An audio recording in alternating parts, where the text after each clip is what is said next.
Privyet moi druiz. That is, hello, my friends, in Ukrainian. I probably slaughtered it, but I wanted to reach out in Ukrainian because I have deep respect for Ukrainians and everything that you all are going through. So I'm going to talk about a chat that I had with a tippling philosopher that I just posted this morning. I'm planning on live streaming tomorrow. I'm going to talk about infighting amongst military leadership, the drone defense, strategic developments, the Ukrainian economy, and a potential Christmas truce.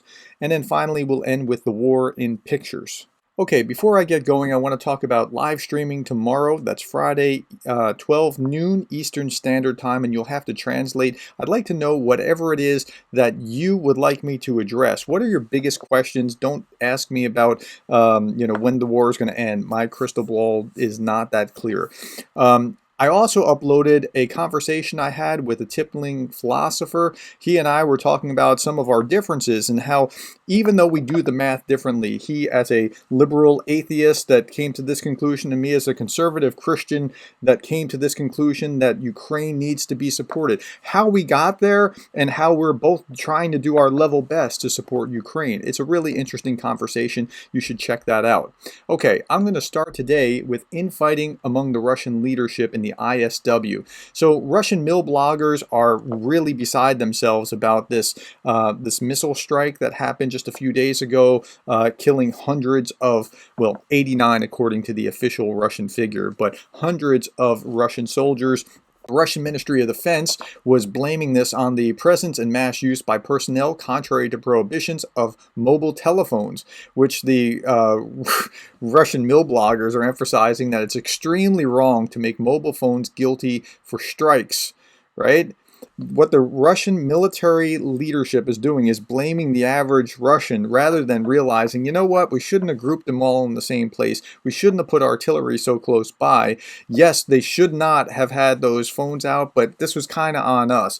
And so the mill blogger critique of the Russian Ministry of Defense is saying that the military command is incompetent. So the ISW said this: the Russian mill blogger response to the Russian Ministry of Defense deflection of blame onto individual servicemen accurately identifies the endemic unwillingness or inability of the Russian military apparatus to address systemic failures. What do we mean by systemic failures? Newt Gingrich said that the system that you have is perfectly geared to give you what you're getting. So whatever you're getting, you can look back into the system, and the system's designed to do that. So if you're getting this kind of incompetence, it's because the system is geared to give you this kind of incompetence. The continued construction of Russian units using solely mobilized recruits will not generate the combat power commensurate with the number of mobilized personnel deployed. That means that they're putting fresh green troops out there, and they're not going to be able to fight the way that you would expect experienced veterans to be able to fight. But they have more servicemen that they know what to do with. So it's kind of like this. They have a couple 100,000 fresh servicemen pushed out to the front. And so they have more servicemen than they have. So look, it's like this. If you have a budget like I do, like I have 6 kids and they break things pretty regularly. So I have to live on a budget. So now I have a needs bucket and I have a wants bucket. And I can't buy from this because I have to buy from that. So I have to be economical about my expenditures, right? The Russians don't have that problem with manpower. They have more people than they know what to do with. So if I had more money than I knew what to do with, I'd spend over here all day long. Same thing. They're spending over here all day long with people. They can just keep sending people into the slaughter and don't worry about it because they have plenty of other people. And that's the way that they think about human life and focus on that. Okay, so mobilized servicemen with minimal training and degraded morale in the role of officers are likely contributing to poor operational security practices and lack the basic acumen to make sound tactical and operational decisions. And that's going to increase the number of casualties, and it's also going to play out well for the Ukrainians because they have no mechanism to fix this. The Russian Ministry of Defense has again shifted the rhetoric of its format, of its daily situation reports, likely to flood the information space with insignificant claimed successes and distract from its significant military failures. What does that mean? Well, it means that they're trying to take credit for every little thing in order to confuse, like, hey, look, we're winning because we struck this and we struck that. And well, did you take any ground? Well, but see, we struck all these things. So It's kind of like when Vlad Vexler talks about how Russian propaganda works. Soviet propaganda worked by saying America would say X, and Soviet propaganda would say, no, it's Y. And we're trying to convince you that Y is better than X. Russian propaganda says, America says X, and Russian propaganda says, well, is it X or is it Y or is it Z or is it this? And you can't really know because they're making stuff up, and it's just trying to confound and confuse. That's what they're doing here by confounding you from understanding whether they're really winning or not. Okay.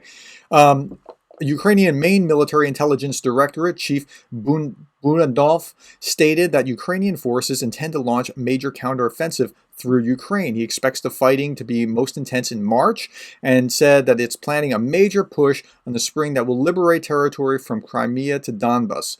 Now, he's not just tipping his hand because he's an idiot. He's saying something for effect. I think what he wants, and this is just my guess, and I'm not a military guy, but my guess is he wants to stretch the Russian forces out over the entire front line rather than have them be able to concentrate in a particular place, and that's why he's saying it. It's not because he wants to alert them to his plans and go, oh no, that's what they are. Okay. In the meantime, while the Russian military is kind of jacked up in the way that they're doing, and Russian officers are blaming their soldiers for their mistakes, you also have infighting with Prigozhin. Prigozhin's in Bakhmut. He's got lots of former criminals that he's happy to send right into the wood chipper if it's going to make his name. That's terrible leadership. He's going to be climbing on their stacks of dead bodies in order to make a name for himself. But hear him talk about, in his own words, and he's speaking Russian and there's subtitles. I'll read the subtitles. Hear him talk about how he has experienced Bakhmut. This is really eye-opening.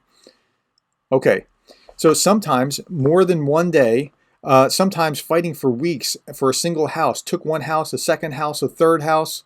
What's breaking through the defense? I'll tell you what it is.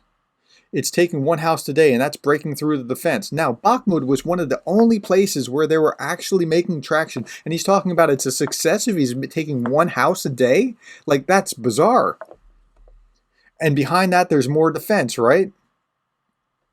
Now, not just defense, how many lines of defense and the name of the city that he uses, Andronov or something like that, is the Russian name for Bakhmut. If we say 500, probably we won't be wrong. 500 lines of defense is what he's saying. A line of defense every 10 meters. We are lacking vehicles, BMP-3, and ammunition in order to move through the city quicker with more confidence. We are lacking ammunitions and armored vehicles. So what he's doing is he's blaming the Russian military for not giving him the stuff that he needs to be able to break through. And so it's probably bad. So here's the example that I would give you. So the university where I teach has a okay-ish basketball team. They're not really great. I don't think they're the worst. On any given day, they can beat a team that's better than them, but they can't beat that team if they make errors. If the other side makes errors and they don't, they can potentially beat a better team. But you can't have unforced errors and still win. And that's kind of where the Russian military is right now with what they're doing. Okay, let me go back to the ISW again. Russian forces are increasingly reliant on Iranian-made drones and have significantly depleted their current stocks. Okay, what do you mean by significantly depleted their stocks? Iranian main intelligence directorate representative said that they have used about 660 Iranian-made Shahed drones in Ukraine since their first use in September. Okay, the Zelensky said they shot down 500, and that was using round numbers. I saw another figure of 540, 660 minus 540, and you're going to have about 120 that have broken through since September.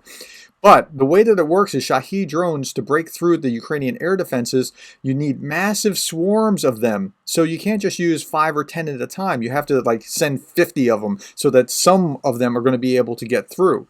Zabisky reported that Russia's contract with Iran stipulates delays the transfer of 1,750 drones. So let's say you have 50 at a time. You have 1,750 minus 660, so you have roughly 1,100, 1,100, and you have to send 50 at a time. That means that you can do this only so many times before you're out, right? Russia will likely also seek further bilateral cooperation with Iran in order to secure a greater number of high-precision weapons for Ukraine. But in doing that, they're then going to run a risk of really angering the Israelis and drawing them into helping Ukraine. Okay, Russia bombarding Ukraine with drones guided by US-made technology, and the chips are still flowing. I talked about these yesterday. If you want more of the story, I'm not going to rehash that all again, but you can look at yesterday's video.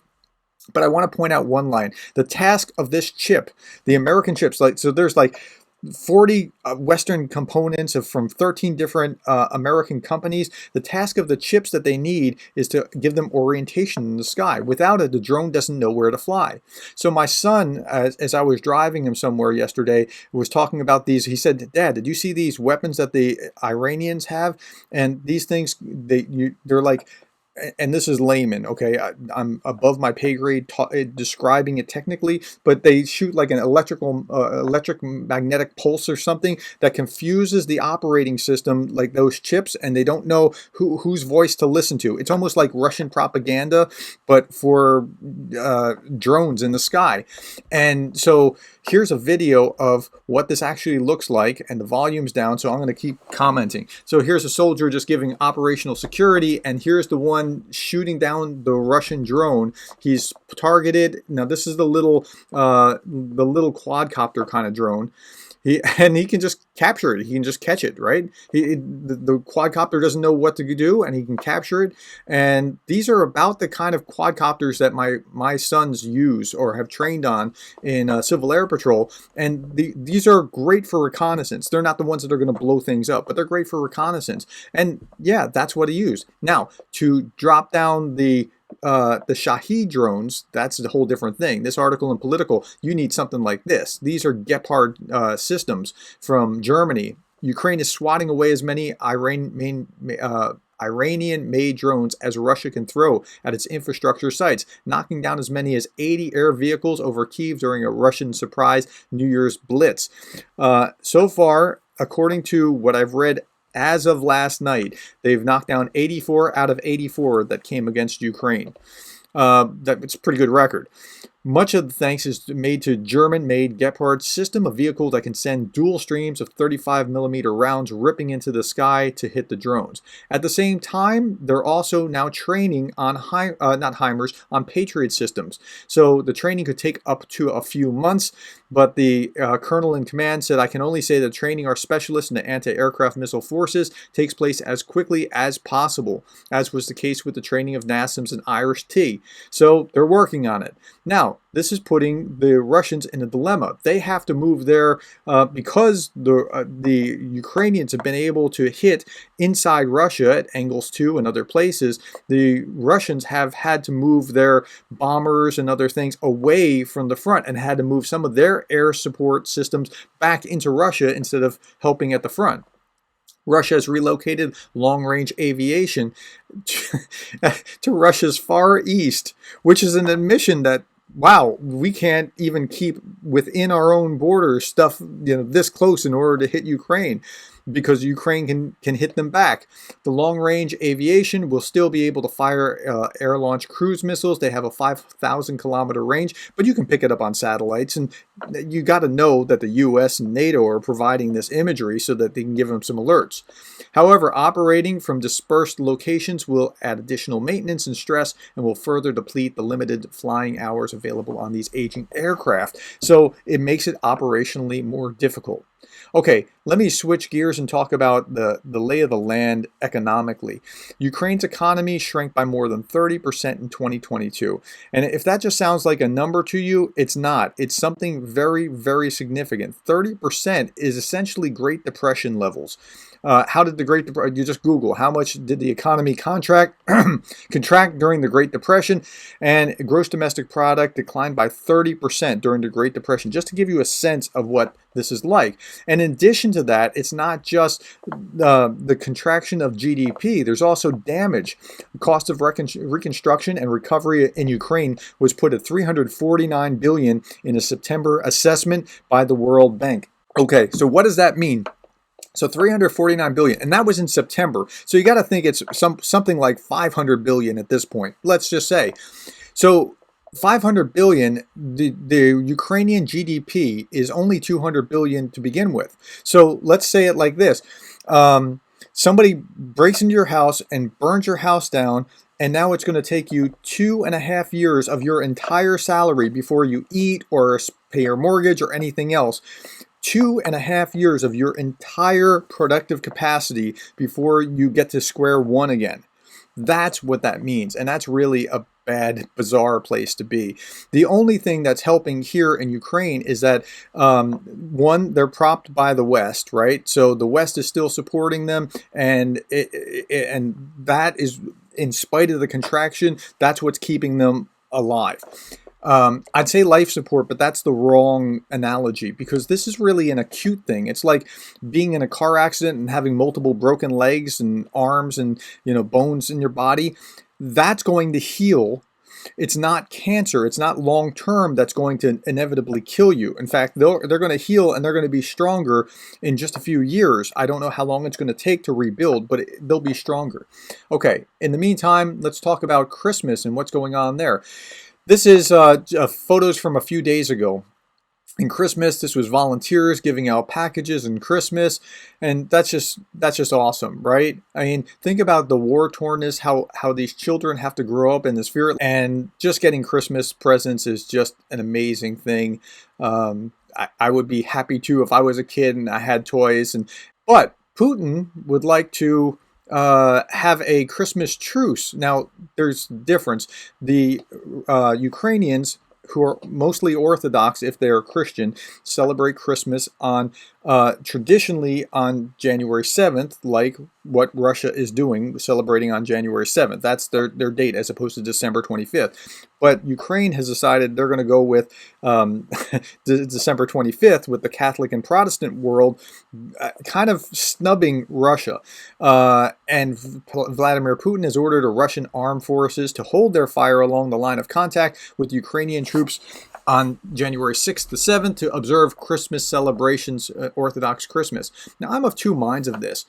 Part of me thinks it would be great to have that day of rest for troops, and another part of me thinks, no, give it back to them even harder, like really pound them, hit inside Russia. But then I want to back off and say, look, don't give Putin a reason to be able to say, see, look what they did to us on Christmas. We need to fully mobilize. Like, he already has that in his back of his mind, is he wants a pretext in order to mobilize. Don't give it to him. Tell me what you think about that, because I'm just of two minds on this, and I don't know which way to go. Okay, last couple of things. We're going to end with the war in pictures. So here's the first thing, and it's more of a graph than a picture. This is Russian casualties from UA War Infographics, and while this is tracking or mirroring Ukrainian official statistics, I don't think, even if you're using American or British numbers, you'll see the percentages are probably the same. So this was early in the war, significant casualties. Here's the Kharkiv offensive. Here's the second phase of the counteroffensive in Lyman. Here's Kherson. Here is the current situation in Savatov in Crimea and Bakhmut. Okay, so that's a really helpful thing to understand. Like, when they have these offensives, things change significantly.